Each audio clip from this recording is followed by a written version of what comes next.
There once was a miller's youngest son, whose father had left him nothing in all the world save a cat.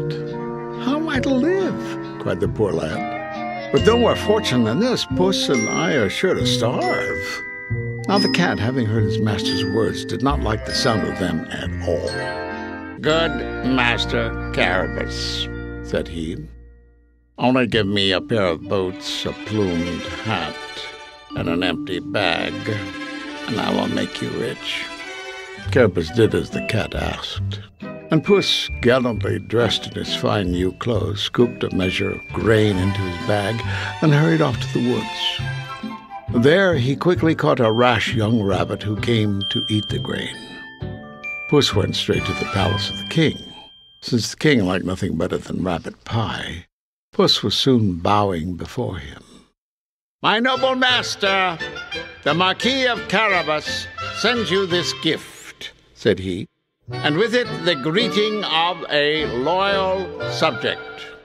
"Your master is most generous, Puss in Boots," the king replied.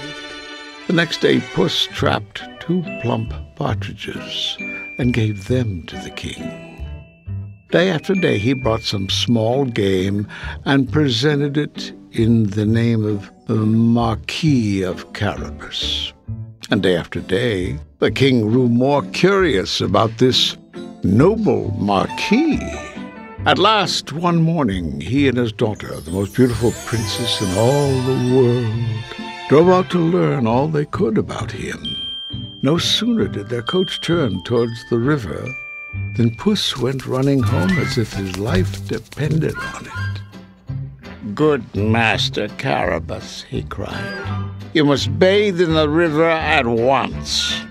So great was his excitement, the miller's lad did so without asking why or wherefore. And the moment he was in the water, Puss gathered up his dusty, shabby clothes and hid them under a large rock. Then, as the king's coach passed, out he ran, waving his arms and crying, "Help! Help! My master is drowning!" The king remembered Puss in Boots well. He sent his guards running to pull the astonished Carabas out of the water. While all this was going on, Puss told the king that some knave had stolen all his master's fine clothing and run off with it. "Bring the Marquis of Carabas, the finest suit in the palace," the king said to his master of the wardrobe.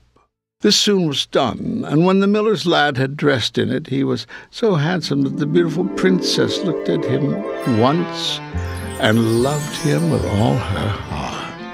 As for Carabas, he sat at her side, wondering at her beauty and wishing the ride might never end. Puss, by this time, was running well ahead of the coach.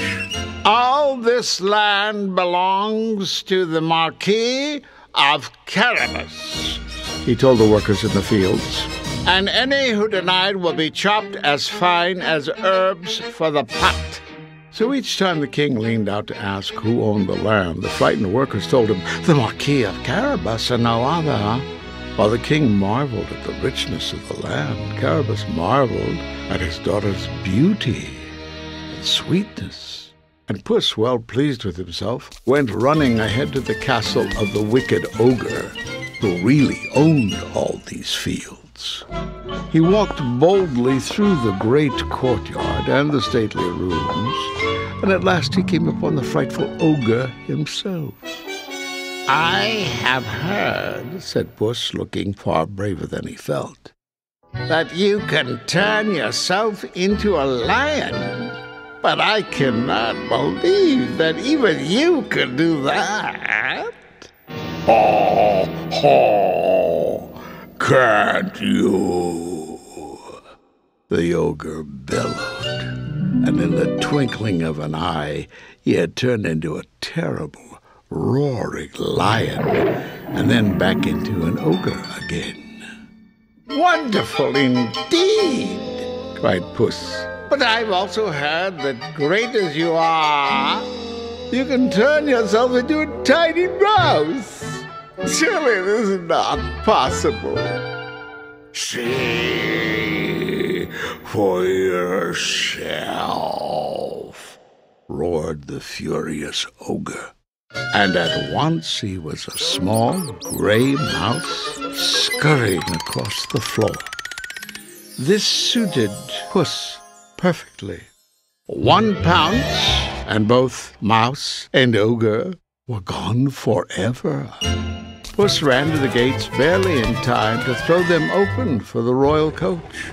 "Welcome to the castle of my noble master, the Marquis of Carabas," he cried.